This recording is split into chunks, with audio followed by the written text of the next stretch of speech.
예, 어제 신학원에서 간증을 하시는데 어떤 자매님이 성경 신학원 공부하고 또 성경을 읽고 이렇게 배우다 보니까 마음이 한량없이 평안하다고 그러시더라고요. 그래서 그런 간증은 신학원 간증에서는 좀 듣기 힘들죠. 신학원 간증에서는 뭐를 배웠다 뭐 이런 간증인데 주로 그래서 참 좀 이렇게 특이하면서 이렇게 참 하나님께서 마음을 그렇게 가라앉혀 주셨구나. 우리 여러 가지 자매님 처한 여건이 어려운 걸 제가 알고 있는데 특별히 감사를 좀 드렸고요. 예, 말씀드린 것처럼 지금 세계 정세가 평화하고는 전혀 상관이 없는 상황으로 흘러가고 있고 사람들의 마음도 그 어느 때보다도 불안한 가운데 있습니다.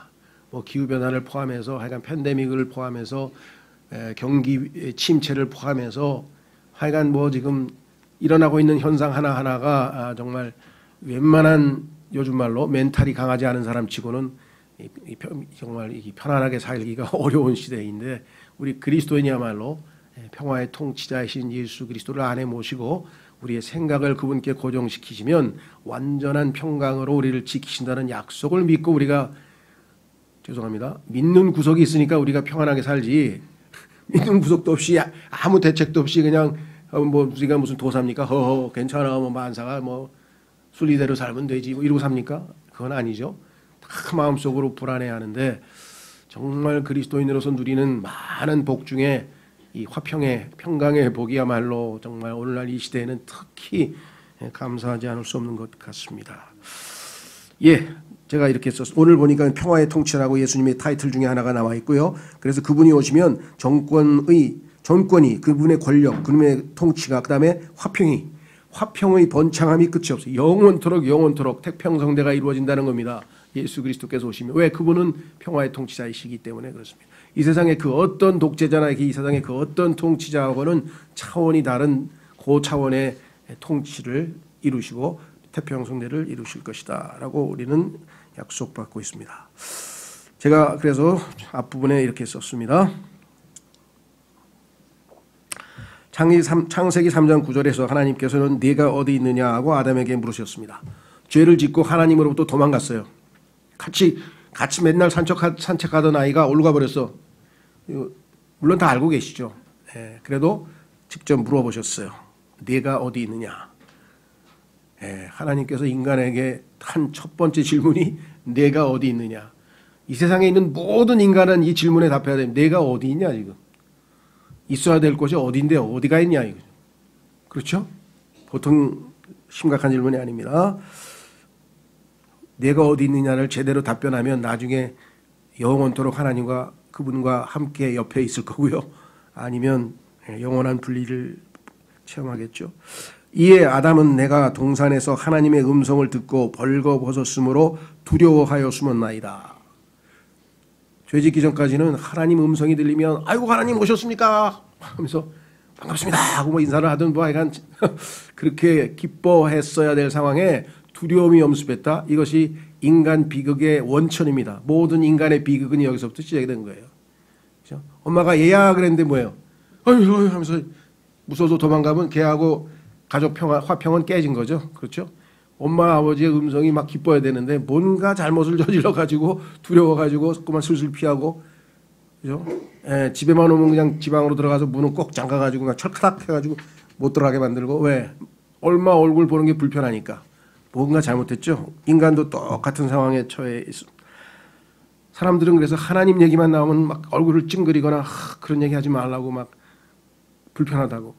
난 하나님 믿지도 않는데 뭐 하나님 얘기하냐고 이렇게들 얘기하지만 그렇지 않습니다. 숨겨져 있어요. 벌거벗었으므로 두려워하여 숨었나이다. 인간은 이 두려움을 없애려고 종교를 만들었고요. 인간은 이 두려움을 없애려고 종교를 만들었고 어떻게든 환경을 개선하고 별의별 짓을 다 합니다. 갈등을 해소하고자. 그런데 무슨 수를 써도 여기에 인간의 마음 깊은 곳에 그냥 낙인처럼 찍혀있는 이 두려움이라고 하는 것이 없어지질 않아요. 이 막연한 불안감. 돈도 있어. 건강해. 자녀도 잘 돼. 가족도 잘 돼. 사업도 잘 돼. 완벽해요. 누가 봐도 완벽해. 아무런 불안해야 할 이유가 없어.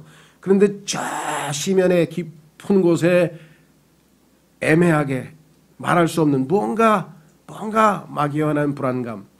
이것을 유명한 철학자인 하이데거는 앙스트라고 하는 독일 말로 써서 이게 뭐 좀 많이 알려져 있는데요. 막연한 인간의 존재론적 불안감 뭐 이렇게 해서 막 멋진 말을 썼지만 아무리 진정한 평화를 원해도 평화가 없다 이 말이에요. 왜? 하나님 앞에 죄인이라고 하나님이라고 하는 그분 앞에 인간은 두려운 존재, 두려움을 가질 수밖에 없는 존재로 낙인이 찍혔다라고 성경은 말씀하고 있습니다. 그래서 결국은 이것을 저 밑바닥에다가 숨겨놓고 그냥 평화로운 척, 마음 편한 척 하고 살아가는 수밖에 없어요. 예수님을 만나기 전까지는. 그렇죠? 이때부터 모든 인간의 내면에는 이 두려움이 자리 잡게 되었고 이때 이래로 인간은 단 한 번도 진정한 평화를 알지 못했습니다. 그래서 로마서 3장 17절에 그 말씀을 해놓았죠. 평화의 통치자이신 예수님께서는 이 땅에 오셨을 때 가장 높은 곳에서는 하나님께 영광이요 땅에서는 평화와 사람들을 향한 선하신 뜻이로다 하며 천사들이 하나님을 찬양하였습니다. 자, 요 성경 구절도요. 개역 성경에는 땅에는 하나님께 호의를 입은 사람들에게 평화라 그래 가지고 완전히 하여간 의미를 변경시켜 바뀌어 버렸습니다. 너무 안타까워요. 크리스마스가 되면 많이 사용하는 구절인데 성경은 분명히 예수님이 이 땅의 지상에서 직접 왕으로 통치하실 때에만 평화가 있고 하나님의 선한 뜻이 완성된다. 하나님께서 아직 영광받지 못하신 아직까지는 여기 보이잖아요. 높은 곳에서는 하나님께 영광이 전제될 때에 땅에 평화가 있는데 아직 하나님께서 영광을 받지 못하고 있는 상황인데 그렇죠? 하나님의 이름이 모독을 당하고 있는 이 세상에서 어떻게 우리가 평화를 기대할 수 있겠냐 이 말입니다. 그래서 아직까지는 예수님 오실 때까지는 이 땅에 평화를 보지 못하고 있습니다. 이 평화를 보장해 준다고 해서 유엔에서 안전보장 이사회를 만들어서 뭐 온갖 시도를 하지만 지금도 보십시오. 뭐 우크라이나 전쟁도 그렇고 북한 미사일도 그렇고 뭐 좀 해보려 그러면 그냥 중국하고 러시아가 나서 그냥 뭡니까 그 무슨 권이라 그래 거부권 행사해 버리면 뭐 아무짝에도 소용없는 그런 기구가 돼버렸죠. 우크라이나 전쟁은 앞으로 있게 될 큰 전쟁들의 맛보기에 불과합니다. 이건 하나님께서 경고의 메시지로 이미 알려주는 거예요. 앞으로 있을 어마어마한 전쟁들이 성경에 있어요. 다만 평화의 통치자이신 예수님을 영접하는 자들에게는 이 세상에서도 여전히 하나님과의 화평, 하나님과 나 사이의 원수관계, enmity, 하나님과 우리는 원수 사이였는데 이제 화평한 관계가 회복이 된다. 화해 언물이신 예수 그리스도를 통해서 주님께 순종하여 사는 자들. 그런데 구원받은 그리스도인이라고 해서 다 하나님께 아버지께 순종하냐? 그런 법은 없죠. 이 세상에도 효자 찾기가 얼마나 힘든지 몰라요. 그리스도인들 중에서도 효자 찾기는 정말 어렵습니다. 그런데 그렇게 주님께 순종하여 사는 사람들에게는 하나님의 평강이 하나님이 가지고 계신 평강 폭풍우가 몰아치고 그냥 막 곧 배가 발에 뒤집어져서 다 죽게 생겼는데 예수님은 편안하게 주무시고 계시는 그 하나님이 주시는 평화를 누리려면 주님과 함께 멍에를 메고 주님과 함께 동행하는 수밖에 없다 이거예요. 그 비결을 가르쳐줬는데 힘들다 그래. 예수님은 쉽다 그랬어요. 내 멍에는 쉽고 아유 무거워요. 무겁긴 뭐가 무거워요. 내 짐은 가볍다 그랬는데 예수님은 쉽고 가볍다 그랬는데 자기가 생각하기에는 무겁고 힘들다고 안 지고 자기 십자가를 안 지고 주님을 안 따르면 속된 말로 생고생만 하는 거예요. 마음은 더욱 불안해지고 주님이 주시는 안식을 발견을 못 하잖아요. 그렇게 하는 자들에게만 주의 안식을 발견할 수 있다고 성경은 약속하고 있죠. 그러나 온 땅의 평화는 주님이 오셔야만 성취될 것입니다. 평화의 통치자가 직접 통치하실 그때에만 이 땅에서는 영원한 평화가 보장이 된다고 약속을 했죠.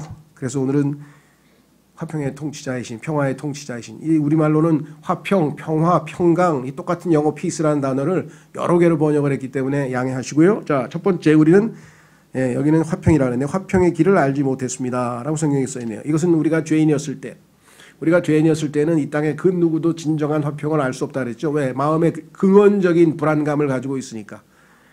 자, 그래서 두 가지입니다. 여기 나와요. 찾지 않겠습니다. 히브리서 9장 27절에 한 번 죽는 것은 사람들에게 정해진 것이고 그 후에는 심판이 있다. 죽음과 그 이후에 하나님 앞에서의 심판이 있다는 사실이 전제되어 있다면 불안해서 어떻게 해서 평안할 수가 없죠. 그 앞에 가서 내가 하나님 앞에 무죄 선고를 받을까? 하나님이 나를 의롭다고 선언할까? 말이 안 되죠. 그러니까 불안할 수밖에 없고요.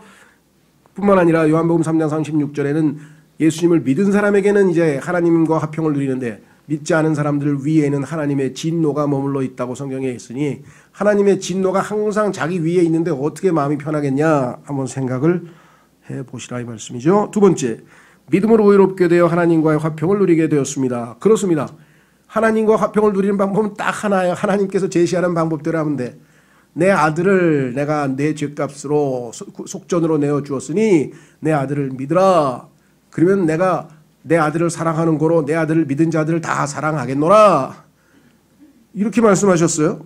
그것을 성경에서는 진리의 사랑이라고 데살로니가 후서에서 말씀하셨는데 진리의 사랑을 거부하면 영원한 형벌에 처한다고 성경에 분명하게 얘기를 했습니다. 사랑을 거부했기 때문에 아까 얘기했죠. 하나님께서 완벽한 사랑을 펼친다고 우리 읽어보세요도 했는데 그 사랑을 거부했기 때문에 지옥으로 가는 거고 고통을 당하는 거지. 죄를 지어서 죄는 예수님이 십자가에서 다 해결해 놨어요. 죄가 아니라 어떤 죄입니까? 뭡니까? 하나님의 사랑을 하나님의 의를 거부했기 때문에 믿지 않았기 때문에 문제가 생긴다는 사실을 우리가 분명하게 알게 되었습니다. 그렇죠?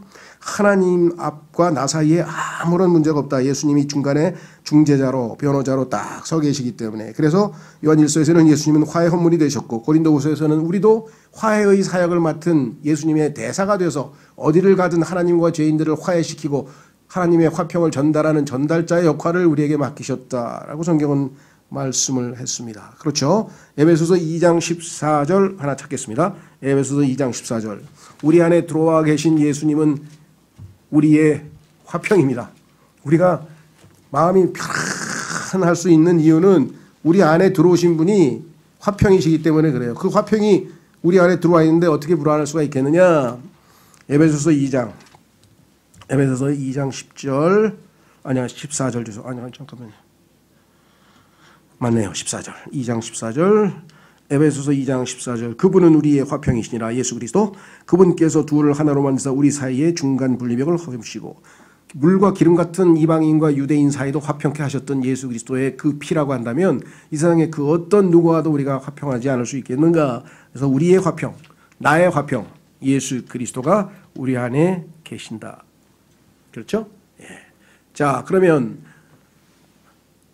화평이신 예수님이 우리 안에 딱 들어와 계시면 이제 하나님과의 화평을 누리는 것 하나 봤습니다. 그 다음에 이제 내 자신과의 화평을 누리게 돼요. 자기 자신을 미워하고 학대하는 사람이 있어요. 나 같은 건 어디 가서 그냥 머리 쳐박고 죽어야 돼. 그냥 벽을 들이받고 죽어야 돼. 막 이런 사람이 있어요. 근데 나보다 훨씬 잘 살아. 훌륭한 사람이야. 왜 그러지? 근데 뭐가 속으로 뭐가 있나 봐. 하나님 앞에 숨겨놓은 죄가 있나? 왜? 자기를 그렇게 막 비하하고 막 학대하고. 이건 좋은 거 아닙니다. 절대로 겸손이 아니에요. 그것은 겸손이 아니에요. 겸손은 하나님이 말씀하신 대로 그냥 믿는 거예요. 아무리 봐도 나는 형편없는 죄인인데 내가 너를 의롭다 하겠다. 예? 네가 내 아들을 믿지 않았느냐? 내 아들이 네 죄값을 다 깨끗이 지우고 청소했는데 내 아들을 믿은 너를 내가 의롭다 한들 그게 잘못된 거 있느냐? 그럼 뭐예요? 아, 그럴 리가요. 저는 정말 너무 엄청난 죄인이에요. 그러면 뭐야? 하나님이 겸손하다 그러겠어요?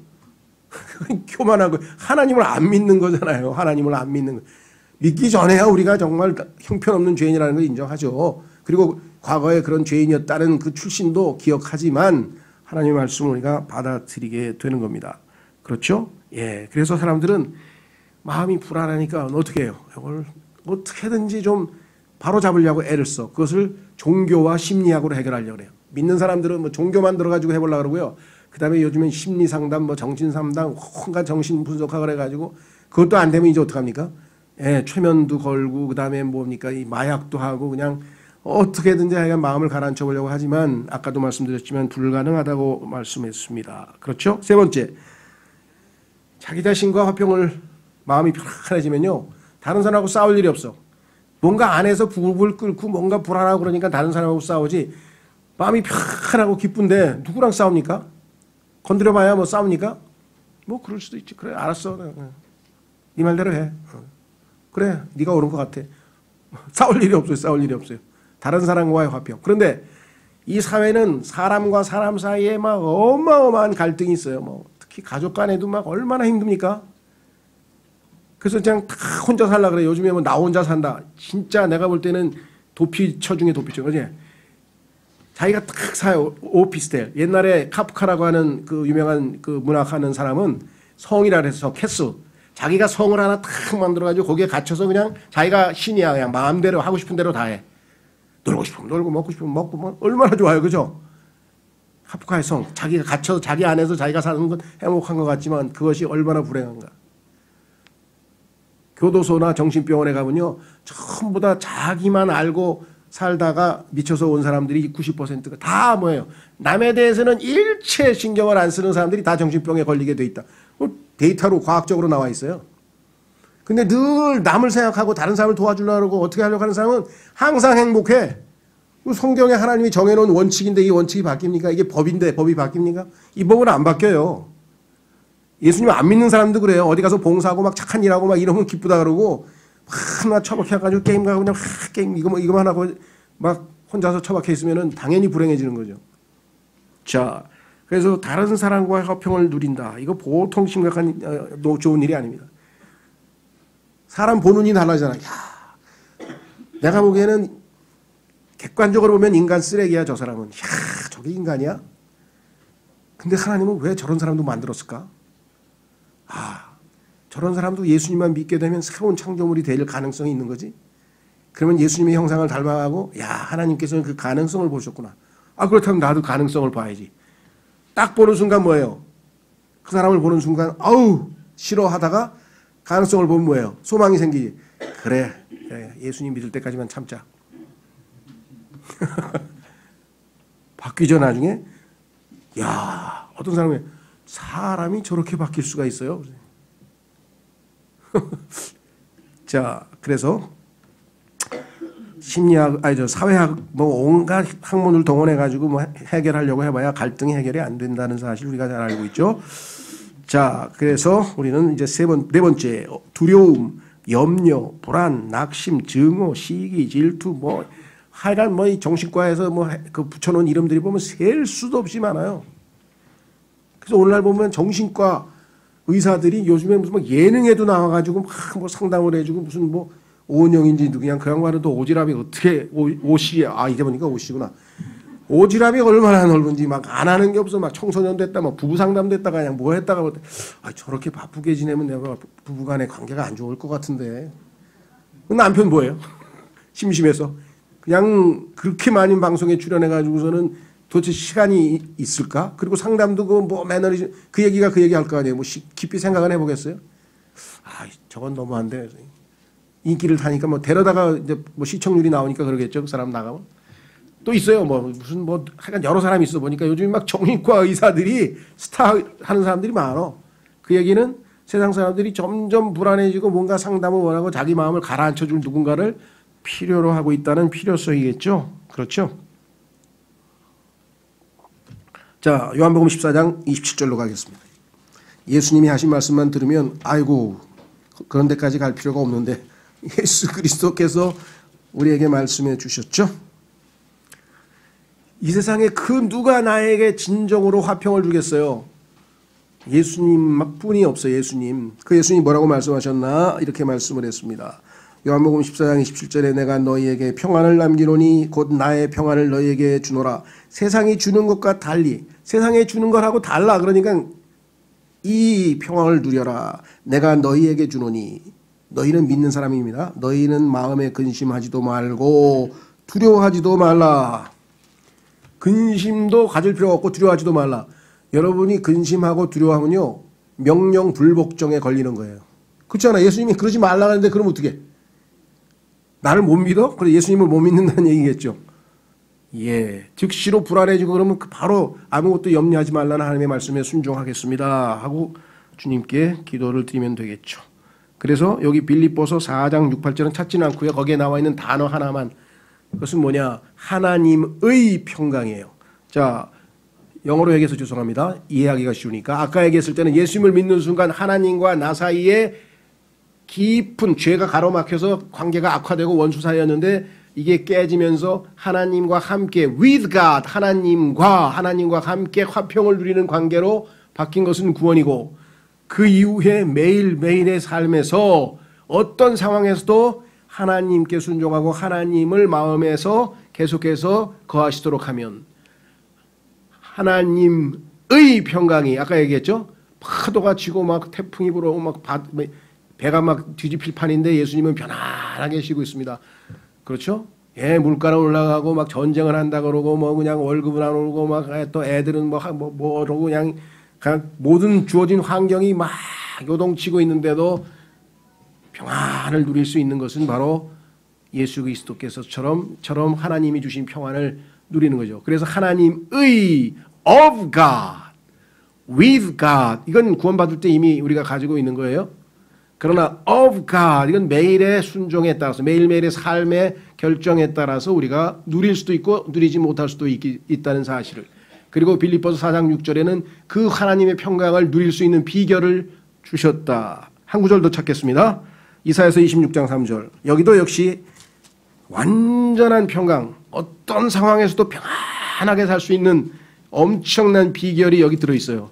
그러니까 막 돈 내고 그냥 막 유명한 정신과 의사 아니면 무슨 이시영 박사 뭐 이런 사람 쫓아다니지 말고 뭐 유튜브를 찾아가지고 뭐 불안을 없애는 방법 뭐 마음이 평안한 방법 뭐 요가를 하세요 뭐를 하세요 뭐 나중에 가면 뭐 마약을 하세요 뭘 하세요 막 온통 불안하니까 다 그러는데요.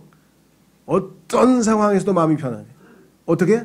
생각이 예수님께 머물러 있으면 돼요. 암에 걸렸다. 암 생각하면 불안해요. 가족 생각하면 그냥 불쌍해요. 아이고 나 때문에 가족이 고생하는구나. 예수님 생각하면 평안하다니까요. 그 순간에. 돈 떨어졌다. 예수님 생각하라. 누가 나에게 싸움 건다. 예수님 생각하라 이 말이에요. 써 있잖아요.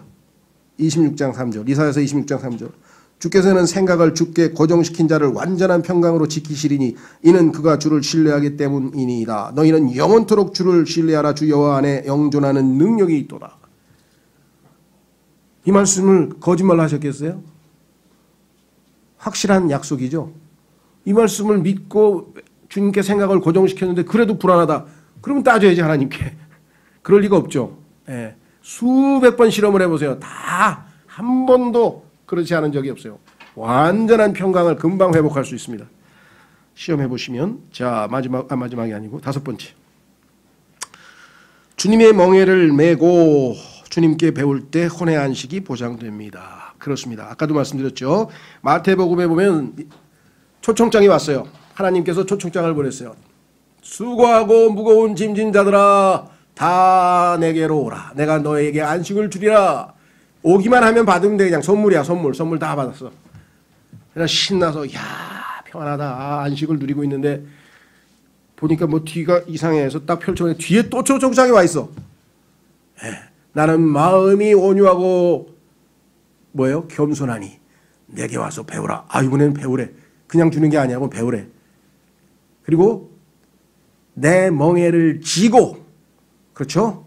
멍에를 지고 나를 따르라. 요 두 가지를 해야 그리하면 아까는 그냥 받는 건데 이번에는 뭐야? shall find the rest. 안식을 발견하게 될 것이다. 찾게 될 것이다. 그러니까 뒤에 있는 초청장은 뭐예요? 공짜가 아니에요. 이거는 조건부로 주어 있어요. 앞부분은 뭐예요? 누구든지 예수님께만 오면 이미 주시는 안식을 다 받아. 예수님이 이루어 놓으신 화평, 하나님의 화평이신 예수님을 그냥 선물로 받는 거예요. 그래 안식을 누릴 수 있고 편안하게 쉴 수 있어요.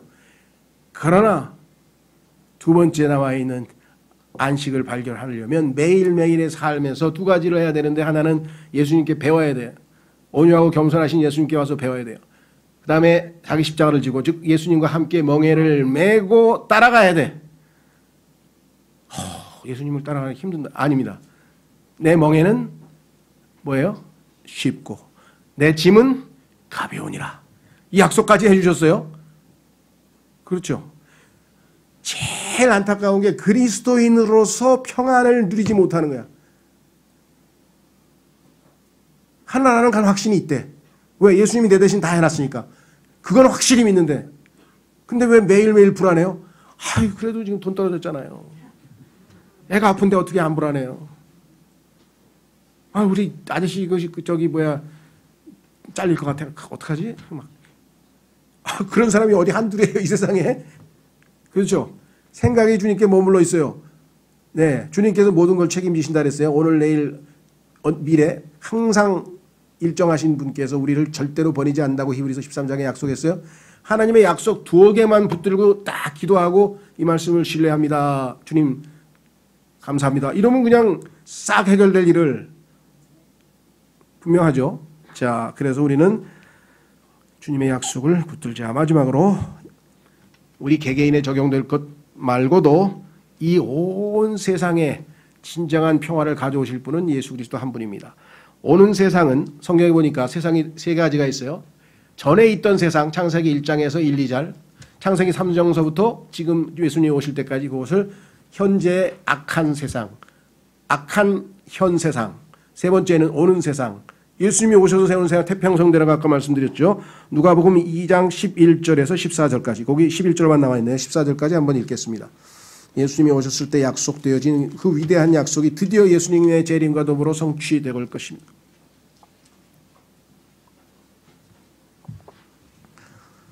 누가복음 2장 11절.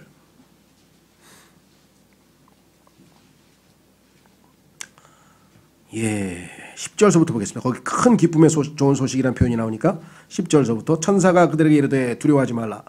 벌써 두려워하지 말라 그러잖아요.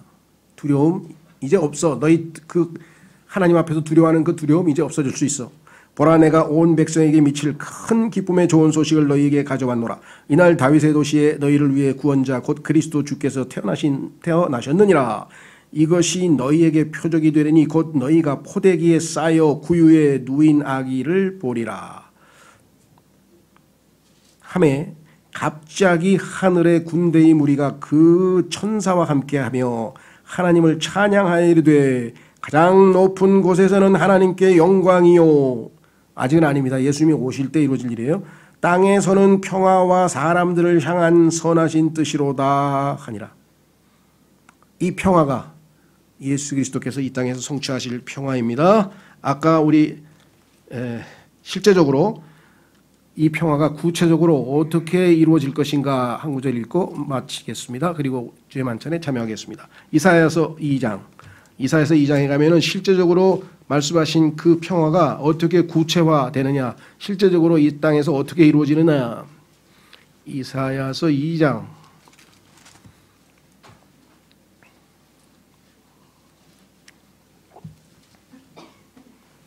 더우세요? 저 혼자만 더운 거죠?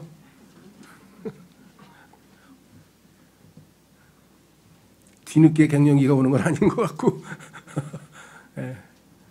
자, 이사야서 2장 보겠습니다.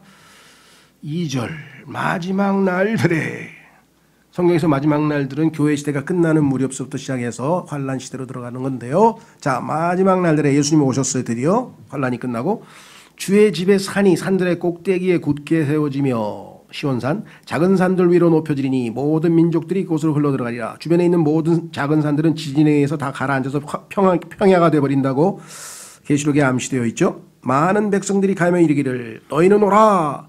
우리가 주의 산에 오르고 야곱의 하나님의 집에 이르리라. 야곱의 하나님의 집에 이르자. 그분께서 자신의 길들을, 우리가 가야 할 길들, 자신의 길들을 우리에게 가르치실 터인즉 우리가 그분의 행로들로 걸으리라. 예수님이 가신 그 길을 따라가면 화평의 길이죠. 하리니 이는 법이 시온에서 나아가며 주의 말씀이 예루살렘으로부터 나아갈 것이기 때문이라. 지금은 저 백악관에 있는 오벌 오피스, 백악관에 있는 타원형 그 테이블에 앉아가지고 바이든이 사인 하나 딱 하면 그냥 우리나라 배터리 산업도 와르르 무너지고 하여간 막 모든 결정이 그냥 거기서 사인 하나로 끝나는데, 예수님이 오시면 예수님의 입술에서 하나 나오면 그 바로 법이에요. 그게 바로 전 세계의 모든 사람에게 영향을 끼치게 되겠죠. 자, 그가 민족들 가운데서 심판하며 오시면서 아마겟돈에서 모든 자들을 심판하고 마태복음 25장에 민족들을 심판하시죠. 양과 염소로 다 분리하고 많은 백성들을 꾸짖으시리니 회개시키죠. 그들이 이제부터 이제 뭐예요? 예수님이 직접 통치하시니까 자기들의 칼을 쳐서 전쟁 무기를 보습, 농사기구로 만들고 자기들의 창을 쳐서 가지치는 낫을 만들리라. 민족이 민족을 치려고 칼을 들지 아니하고 더 이상 칼 들고 싸울 일 없어요. 화평의 통치자가 다스리기 때문에 그들이 다시는 전쟁을 배우지 아니하리라. 그때 가면 육사, 해사, 공사 그냥 인기가 떨어져 아무도 안 간다. 이게 왜? 지원자가 없어. 전쟁 배울 필요가 없어가지고. 전쟁이 가능성이 제로인데 누가 그런 데 가서 학교 다 폐쇄해야 되겠죠. 자, 이 약속을 확실하게 주님께서 하셨죠? 야, 그래서 예수님의 타이틀이 뭐예요? The Prince of Peace. 그런데 우리는 그 미래의 화평, 이 세상의 온 태평생대가 이루어지는 그날보다도 먼저 우리 마음에 항상 하나님의 평강을 누릴 수 있는 훨씬 앞서 하나님의 평강을 누릴 수 있는 특권을 누리는 자들이라는 사실을 우리가 잊지 말고 이 험난하고 불안한 시대에 하나님의 평강으로 늘 누리시는 여러분과 제가 됐으면 좋겠습니다. 오늘 이 평화의 통치하신 예수님을 기억하기 위해서 주의 만찬에 참여하겠습니다.